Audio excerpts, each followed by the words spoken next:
तो अब तक हमने रिफ्लेक्शन के बारे में सब कुछ पढ़ लिया। अब हम लाइट के दूसरे फिनोमेना के बारे में पढ़ेंगे जो है रिफ्रैक्शन ऑफ लाइट। तो रिफ्रैक्शन ऑफ लाइट क्या होता है? तो जब भी लाइट किसी एक मीडियम से दूसरे मीडियम में ट्रैवल करती है तो वो अपने ओरिजिनल पाथ से डाइवर्ट कर जाती है, यानी बेंड कर जाती है। तो उस फिनोमेना को बोलते हैं रिफ्रैक्शन ऑफ लाइट। अगर उसको मैं वर्ड्स में पुट करूँ तो refraction of light is bending of light when it travels from one medium to another, right. अब इसके थ्रू हम एक डायग्राम ड्रॉ करेंगे और देखेंगे कि रिफ्रैक्शन ऑफ लाइट कैसे होती है। तो सपोज ये ग्लास स्लैब है, ये जो रेक्टेंगुलर स्लैब है वो ग्लास है, और ये जो जो लाइट जिस मीडियम में पहले ओरिजिनली बिलोंग करती है वो एयर है। तो जब लाइट एयर मीडियम से आती है तो अब एक नॉर्मल ड्रॉ करेंगे। जिस पॉइंट पे ये ग्लास स्लैब को टच करेगी उस पॉइंट पे एक परपेंडिकुलर ड्रॉ करेंगे ग्लास स्लैब से, तो वो होगी उसकी नॉर्मल, राइट। तो अब एयर क्या है? रेयर मीडियम है। ग्लास क्या है? डेंसर मीडियम है, यानी कि इसके मॉलिक्यूल्स पैक्ड है, एयर के मॉलिक्यूल्स फ्री है, यानी कि वो रेयर मीडियम हो गया, ये डेंसर मीडियम हो गया। अब जो लाइट होगी उसको नॉर्मली ऐसे आनी चाहिए स्ट्रेट, लेकिन सिंस रेयर मीडियम से अगर डेंसर मीडियम में जाएंगे तो जो लाइट की स्पीड कम हो जाएगी। ऐसे अज्यूम कर सकते हो कि आप एक बार नॉर्मली एयर में दौड़ रहे हो, यानी नॉर्मली खुले रोड पे दौड़ रहे हो, और एक बार आप पानी के अंदर दौड़ रहे हो तो पानी के अंदर आपकी स्पीड कम होगी। सेम सिनेरियो में अगर लाइट अगर डेंसर मीडियम में जाएगी तो उसकी स्पीड कम हो जाएगी। तो अगर जब स्पीड कम होगी तो वो क्या होगा? वो नॉर्मल की ओर जाएगी, यानी ये आपका नॉर्मल है, स्ट्रेट लाइन जो परपेंडिकुलर है स्लैब से, तो उस नॉर्मल की ओर डेविएट करेगी। तो इसको मैं नॉर्मल की ओर डेविएट कर दिया, राइट। ये पूरे ग्लास स्लैब में चली गई। अब ये वापस एक सरफेस है, एक बाउंड्री है जो किसको करेंगे, जो किस दोनों के बीच में इंटरफेस है, किसके किसके बीच में? एक ग्लास और एयर। तो जब जो लाइट रे है वो ग्लास से वापस एयर में जाएगी तो मतलब क्या हुआ? ट्रांजिशन क्या हुआ? From denser medium to rarer medium. तो इस केस में वापस एक नॉर्मल ड्रॉ करेंगे। ये आपका नॉर्मल हो गया ग्लास स्लैब पे। तो आइडियली क्या होना चाहिए? इस रे को स्ट्रेट ऐसे आना चाहिए, लेकिन क्या होगा कि ये जो रे है अब सिंस डेंसर मीडियम से रेयर मीडियम में जा रही है तो स्पीड इंक्रीज होगी। अब स्पीड इंक्रीज होगी तो वो डाइवर्ट होके नॉर्मल से दूर की ओर जाएगी, तो ये कुछ ऐसे जाएगी। तो लाइट ऐसे आ रही थी, डाइवर्ट हुई, पहले रेयर मीडियम से डेंसर मीडियम में नॉर्मल की ओर डाइवर्ट हुई, और जैसे ही डेंसर मीडियम से रेयर मीडियम में जाएगी वो नॉर्मल से अवे डाइवर्ट हो जाएगी। तो आप देख सकते हो कि जो इस लाइन को मैं एक्सटेंड करूंगा, जो ओरिजिनल लाइन था, जो एक्सपेक्टेड लाइन था, उसको एक्सटेंड करूंगा तो इन द लास्ट आप देखो कि ये दोनों लाइन है वो पैरेलल है, राइट। यानी जिस जिस मोड में, जिस वे में लाइट एयर में चल रही थी, फाइनली जब एयर में आई तो उसके पैरेलल ही आई, राइट। तो ये आपका प्रॉपर रिफ्रैक्शन हो गया। अब हम समझेंगे लॉज ऑफ रिफ्रैक्शन। तो लॉज ऑफ रिफ्रैक्शन थोड़ा बहुत सिमिलर है लॉ ऑफ रिफ्लेक्शन के। तो इसमें लॉ ऑफ रिफ्लेक्शन में पहला रूल क्या था? Angle of incidence, the ray of incidence and ray of reflection and the normal all lie on the same plane। मैंने कैरम बोर्ड का एग्जांपल दिया था। तो इस केस में क्या है कि यहाँ पे क्या है, एक ये है इंसिडेंट रे है, दूसरा क्या है रिफ्रैक्टेड रे। उसमें क्या था? रिफ्लेक्टेड रे था, इसमें क्या है? रिफ्रैक्टेड रे है, और नॉर्मल। तो ये तीनों एक ही प्लेन पे लाई करते हैं। तो पहला लॉ हो गया कि line of incidence, line of refraction and normal lies on the same plane. अब हम एंगल की बात करते हैं। तो ये जो नॉर्मल है और ये ये लाइन ऑफ इंसिडेंस है, दोनों के बीच का जो एंगल है, सपोज मैंने I1 ले लिया, वो क्या हो गया? Angle of incidence. अब जो भी एंगल हम मेजर करेंगे नॉर्मल से मेजर करेंगे। तो अब ये क्या है? रिफ्रैक्टेड रे है, तो ये रिफ्रैक्टेड रे और ये नॉर्मल के बीच में एंगल क्या होगा? एंगल ऑफ रिफ्रैक्शन, जो कि R1 से मैंने मेजर कर लिया। सिमिलरली इसको पॉइंट करते हैं तो ये नॉर्मल हो गया। ये अब इसके इस पॉइंट के लिए ये एंगल ऑफ, ये हो गया लाइन ऑफ इंसिडेंस। तो ये इसके बीच का जो एंगल हो गया I2 हो गया, जो कि हो गया एंगल ऑफ इंसिडेंस। अब ये सेकेंड रिफ्रैक्टेड रे है तो ये नॉर्मल और इसके बीच का जो एंगल हो गया वो हो गया एंगल ऑफ रिफ्रैक्शन, जो कि R2 से रिप्रेजेंट करेंगे। तो दूसरा लॉ ये बोलता है कि साइन ऑफ, अगर मैं एक पर्टिकुलर एक पर्टिकुलर पॉइंट के बारे में बात करता हूँ, तो एंगल ऑफ साइन I1 मैं बताता हूँ, sine I1 by sine R1 will be equal to constant. यानी कि अगर मैं किसी पर्टिकुलर मीडियम के बारे में बात कर रहा हूँ, यानी एयर से ग्लास के लिए बात कर रहा हूँ, तो जिस एंगल से इंसिडेंस हुआ यानी कि एंगल ऑफ इंसिडेंस, और जिस एंगल से रिफ्रैक्टेड हुआ यानी कि एंगल ऑफ रिफ्रैक्शन, तो उन दोनों का अगर साइन लेके रेशियो करेंगे तो वो कांस्टेंट होगा। That is sine of angle of incidence divided by sine of angle of refraction will be constant. तो ये जो रेशियो होगा कांस्टेंट होगा। अगर इस पॉइंट पे भी आप करोगे तो इसका क्या फॉर्मूला हो जाएगा, साइन ऑफ, इसका एंगल ऑफ इंसिडेंस क्या है I2, sine of I2 divided by इसका एंगल ऑफ रिफ्रैक्शन क्या है, sine of R2, sine of R2 will be equal to constant. तो किसी भी इंटरफेस पे यानी दो जहां भी बाउंड्री सेपरेट हो रही है उन दोनों मीडियम का मैं एंगल ऑफ इंसिडेंस और एंगल ऑफ रिफ्रैक्शन का रेशियो लूंगा, वो हमेशा कांस्टेंट होगा। ये होगा दूसरा लॉ। देखेंगे रिफ्रैक्टिव इंडेक्स के बारे में। तो उससे पहले मैंने एक कॉन्सेप्ट बताया था कि जब भी कोई रे ऑफ लाइट एक मीडियम से दूसरे मीडियम में ट्रैवल करती है, चाहे रेयर से डेंसर में जाए या फिर डेंसर से रेयर में जाए, तो जो लाइट रे है वो बेंड कर जाती है। अब रिफ्रैक्टिव इंडेक्स के थ्रू हम ये समझेंगे कि कितने से बेंड होती है। तो refractive index is the measure of bending of light when a light ray travels from one medium to another, right. अब ये देखते हैं कि सपोज ये जो रे ऑफ लाइट है वो एयर मीडियम है, यानी कि मीडियम 1 में है और इसकी स्पीड ऑफ लाइट कितनी है यहाँ पे v1 है। अब सिंस ये मीडियम 2 में आती है, सपोज मैं मीडियम 2 को ग्लास अज्यूम करता हूँ, तो इसमें स्पीड हो जाती है v2। तो refractive index of medium 2 with respect to medium 1 क्या होगा, speed of light in medium 1 divide by speed of light in medium 2।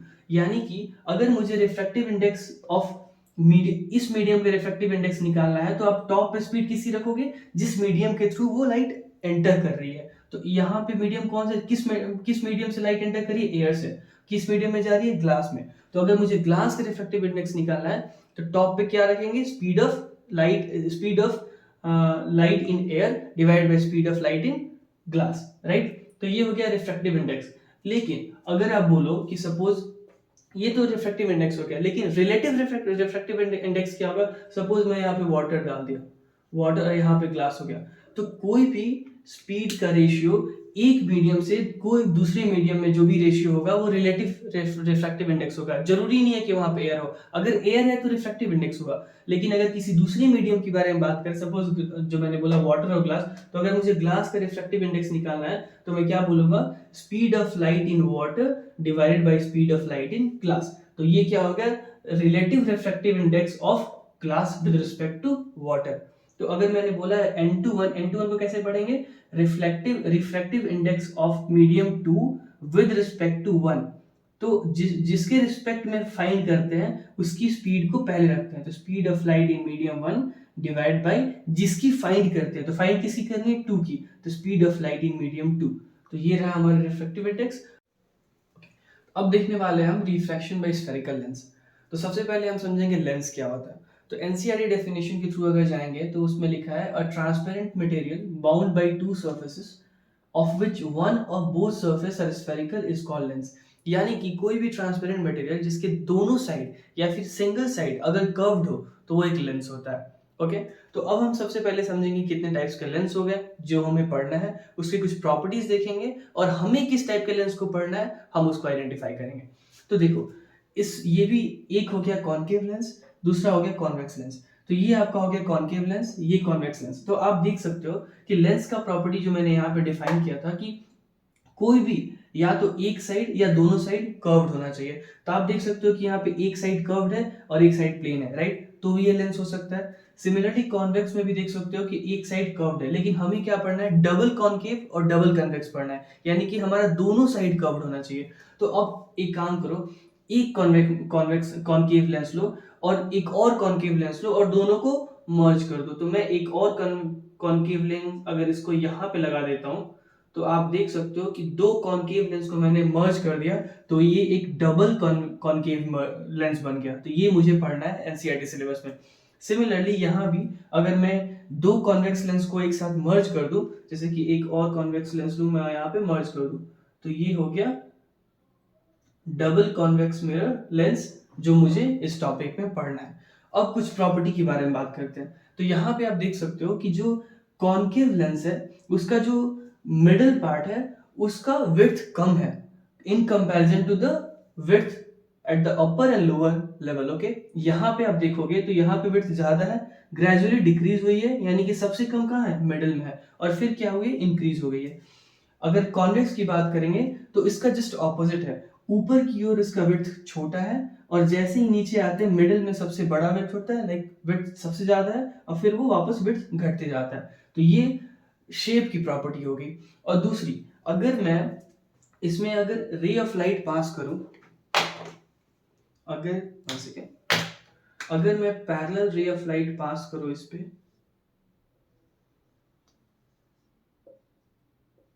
और इस लेंस पे भी parallel ray of light pass करूं, ओके, तो इस लेंस में टेंडेंसी होती है कि ये रे ऑफ लाइट को डाइवर्ज करता है, और इस लेंस में प्रॉपर्टी होती है कि वो रे ऑफ लाइट को कन्वर्ज करता है, इसलिए इसे डाइवर्जिंग लेंस भी बोलते हैं। यानी कि concave mirror is also known as diverging lens, diverging, and convex lens is also known as converging lens, यानी कि रे ऑफ लाइट को कन्वर्ज करता है। अब इसकी हम फोकस, सेंटर ऑफ कर्वेचर सभी को ड्रॉ करके समझते हैं कि कहाँ किसको रिप्रेजेंट कर सकते हैं। तो ये सिमिलर है, जैसे मैंने आपको कॉनकेव मिरर का बताया था कि ये अगर इसको मैं ये प्रिंसिपल एक्सिस ड्रॉ करता हूँ बीच में, सेम इसका प्रिंसिपल एक्सिस ये होगा। तो अब आप बताओ, ये जो कॉनकेव मिरर है, यहाँ पे कितने कॉनकेव मिरर हो गए, 2। तो यहाँ पे सेंटर ऑफ कर्वेचर क्या होगा, इस साइड भी लाई करेगा, इस साइड भी लाई करेगा। मैंने आपको ऑलरेडी बता रखा है सेंटर ऑफ कर्वेचर क्या होता है। अगर मैं इसको एक्सटेंड करूँ एज अ सर्कल, तो जो पॉइंट मिडिल पॉइंट होता है सेंटर ऑफ कर्वेचर होता है, मैंने मेरे में ऑलरेडी बता रखा है। तो यहाँ पे एक C1 हो गया, एक C2 हो गया।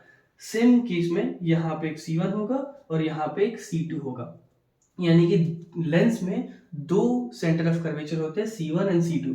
सेम अगर फोकस की बात करें तो एक फोकस यहाँ होगा F1 और एक फोकस यहाँ होगा F2। इस केस में भी एक फोकस यहाँ होगा F1, ये C1 है, और एक फोकस यहाँ होगा F2। अब हमने देखा था कि जो कॉनकेव मिरर था या फिर कॉन्वेक्स मिरर था, उसका मिडिल पॉइंट को क्या बोलते थे, पोल बोलते थे, राइट। लेकिन यहाँ पे क्या बोलते हैं, यहाँ पे इसके सेंटर को बोलते हैं ऑप्टिकल सेंटर। यही एक डिफरेंस है बाकी सारे इसमें और कॉनकेव मिरर और लेंस के बीच में। ये डिफरेंस है कि बाकी सेंटर ऑफ कर्वेचर फोकस तो सब सेम है, लेकिन जो वहां पे पोल डिस्क्राइब करते थे उस जगह पे हम यहाँ पे ऑप्टिकल सेंटर डिस्क्राइब करेंगे। यानी कि इस ऑप्टिकल सेंटर से हम डिस्टेंस मेजर करने वाले हैं, इसी ऑप्टिकल सेंटर से जो हमारा पोल का काम था मिरर में, वहां पे जो भी काम पोल का था वो हमारा फुलफिल करने वाला है ऑप्टिकल सेंटर। इसके बाद अब हम पढ़ेंगे image formation by spherical lens. तो image formation by spherical lens देखने से पहले हम कुछ बेसिक्स देख लेते हैं, रे डायग्राम से कुछ बेसिक्स देख लेते हैं कि रे डायग्राम फॉर्म कैसे होती हैं। कोई लाइन अगर लेंस पे किसी पोजीशन पे पड़े तो रिफ्रैक्ट होके कहाँ जाएगी, ये सब चीज़ें देख सकते हैं एक बार में। तो 3 कंडीशन के थ्रू मैं आपको सारे रे डायग्राम के बेसिक्स बताऊंगा। उसमें मैंने एग्जांपल दिया है कॉन्वेक्स का और कॉनकेव का, जो कि हमारे सिलेबस में जिसको पढ़ना है हमें। तो आइए देखते हैं। सबसे पहले इस कॉन्वेक्स लेंस को देखते हैं। पहला कंडीशन, जहाँ पे जो रे ऑफ लाइट है वो इन्फिनिटी से आ रही है लेंस की ओर। तो ये जो है वो एग्जैक्ट सिमिलर है हमारे मिरर की तरह। पहले क्या था, जब इन्फिनिटी से अगर कोई रे ऑफ लाइट आती थी मिरर पे, तो वो कहाँ मर्ज करती थी, फोकस पे। सेम सिनेरियो में लेंस में भी अगर इन्फिनिटी से लाइट आती है तो वो फोकस पे जाती है। अब यहाँ पे अब डिफरेंस बोलोगे, मिरर में क्या था कि वो मिरर रिफ्लेक्टिंग सरफेस था, तो लाइट बाउंस बैक करके चली जाती थी। लेकिन ये रिफ्लेक्टिंग सरफेस नहीं है, ये ट्रांसपेरेंट सरफेस है, तो इसके थ्रू लाइट पास करेगी। और सिंस मीडियम चेंज हो रही है और हम लोग रिफ्रैक्शन पढ़ रहे हैं, तो लाइट बेंड करेगी। तो ये क्या हुआ कि जब लाइट यहाँ से इंफिनिटी से आई तो बेंड करके फोकस से गुजरी। पहली कंडीशन कॉन्वेक्स में।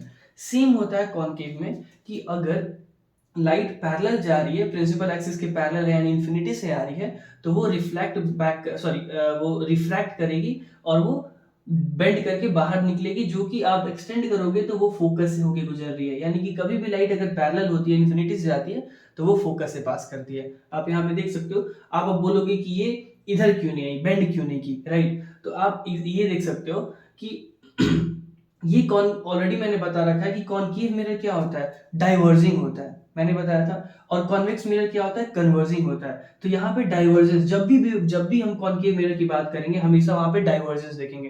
तो आप देख सकते हो कि रे ऑफ लाइट डाइवर्ज कर रही है, लेकिन हमें इमेज फॉर्मेशन के लिए कहीं ना कहीं उसको मीट कराना है, तो हम उसको एक्सटेंड करेंगे। अब एक्सटेंड करेंगे तो देखेंगे कि ये फोकस पे कट कर रहा है, राइट। तो ये हमारा पहला पार्ट हो गया।